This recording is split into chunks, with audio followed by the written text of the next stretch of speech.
Is loyalty becoming a liability in the Bronx, or are we just witnessing the painful patience required to build a dynasty? That is the burning question keeping the front office awake at night. Welcome back, everyone. We need to have a serious, perhaps uncomfortable, conversation about the most glaring hole in the New York Yankees armor. We are staring down the barrel of a new season, and while the pinstripes always demand excellence, there is a position on the diamond that feels less like a fortress and more like a revolving door of what-ifs and maybes. I'm talking, of course, about shortstop. Right now, the organization is in a holding pattern, anxiously awaiting the return of Anthony Volpe. But let's be real with each other. This isn't just about waiting for a bone to heal or a muscle to strengthen. This is about waiting to see if a career can be salvaged. The team knows they have Jose Caballero to patch things up for the first month or so. He's a serviceable glove, a gritty player, the kind of guy you want on your bench in October. But as an everyday starter for a team with World Series aspirations, that is a gamble with incredibly high stakes. Even when Volpe returns, we are flying blind. Nobody, not the coaches, not the analytics department, and certainly not the fans, knows which version of the 24-year-old we are going to get. Volpe's struggles are not a state secret. They are a matter of public record.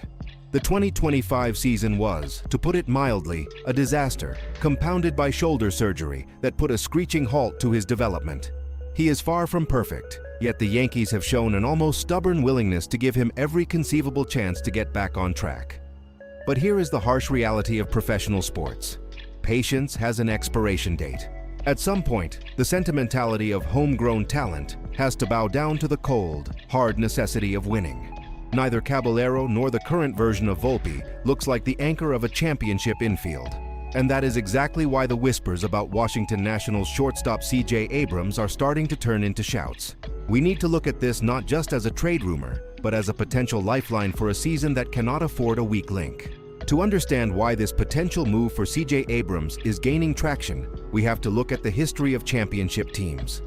Go back through the annals of baseball history: the 1996 Yankees with Jeter, the Big Red Machine with Conception, the Astros with Correa. What do they all have in common? Stability and dynamic production at shortstop. You cannot hide a weak bat or a shaky glove at the six-hole in the modern game. The Yankees are currently trying to fit a square peg into a round hole, hoping that hope itself is a strategy. It isn't. Zachary D. Reimer of Bleacher Report recently threw gasoline on this fire, and frankly, his analysis is spot on. He noted that while Volpe was the future not long ago, that future is looking increasingly hazy. Reimer asked the million-dollar question: why not swing for the fences on Abrams? We are talking about a 2024 All-Star. We are talking about a player capable of a 20-homer, 20-steal season in his sleep, consistently putting up around 3 WAR annually. This isn't a prospect we are dreaming on. This is a proven commodity with an athletic ceiling that rivals anyone in the league. However, we have to address the elephant in the room. Any team acquiring Abrams has to remember the off-field narrative, specifically his demotion following that late-night casino visit in Chicago. It raised eyebrows. It questioned maturity. But let's contextualize this. We have seen countless players, think of the redemption arcs we've witnessed in New York, who needed a change of scenery to unlock their true potential. Sometimes, a young player stagnates in a losing environment. Washington is rebuilding. New York is contending. The pressure of the Bronx can crush some, but it can also forge diamonds. Abrams is only 25 years old. He is barely older than Volpe. To write him off because of a lapse in judgment would be foolish if the talent is undeniable. He would add another dangerous left-handed bat to a lineup that craves balance, specifically at Yankee Stadium with that short porch in right field. The tactical fit is almost too perfect to ignore. Let's dig deeper into the roster mechanics here, because this isn't just about swapping one player for another. It's about the entire ecosystem of the Yankees infield. The organization is currently stuck in a dangerous middle ground. They have depth, yes, but do they have quality at the top end? They are struggling to find a definitive starter. There is a massive temptation to look at the farm system, specifically George Lombard Jr., the team's top prospect. The fans are clamoring for the next big thing, but rushing Lombard Jr. would be a catastrophic error in player development. He simply isn't ready. The front office knows this, which is why he is slated to spend the bulk of this year in AAA. Burning his service time and potentially shattering his confidence to plug a hole in the majors is not a strategy. It's panic. Then there is the Ryan McMahon experiment. The idea of him training at shortstop is intriguing, sure. It shows versatility. But let's be honest with ourselves. Is Ryan McMahon the long-term answer at shortstop for the New York Yankees? That feels like a band-aid on a bullet wound.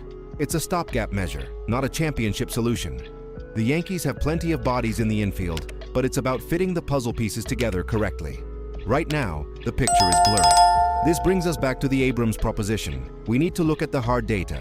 Abrams is coming off a season where he hit a career-high .257 with over 500 plate appearances. His OPS of 748 was also a career best. He has posted a WAR of 3.3 or higher for 3 consecutive seasons. That is consistency. That is reliability. In a lineup that often relies too heavily on the long ball, having a dynamic athlete who can get on base, steal a bag, and create chaos is invaluable. Imagine the impact on the salary cap and future flexibility. Abrams is entering his prime years under team control. If Volpe comes back and struggles, or if his shoulder saps his power, the Yankees are left with zero leverage. Trading for Abrams now, or at least engaging in serious talks, is an insurance policy that could pay out in a World Series trophy. It's a proactive move rather than a reactive one.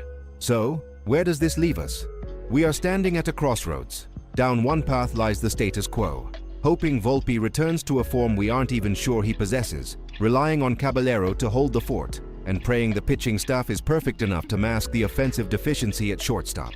Down the other path lies a bold, aggressive move for CJ Abrams, a move that carries risk regarding his off-field maturity, but offers a massive reward in on-field production. The Yankees do not have the luxury of wait and see anymore. The championship window is open, but it doesn't stay open forever. If Volpe falters in the first few months, the cost to acquire a shortstop at the trade deadline will be astronomical. The Nationals might be willing to listen now. The door shouldn't just be left ajar. The Yankees should be kicking it down to see what it would take to bring Abrams to the Bronx.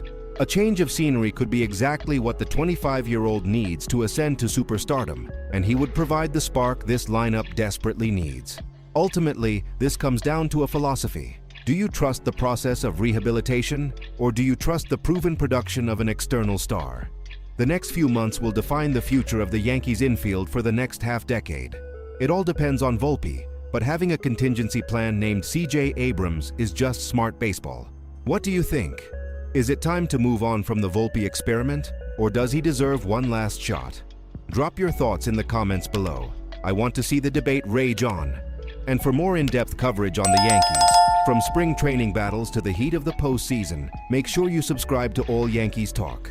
We are dropping new episodes twice a week, and you do not want to miss what we have coming up next. Let's go Yankees!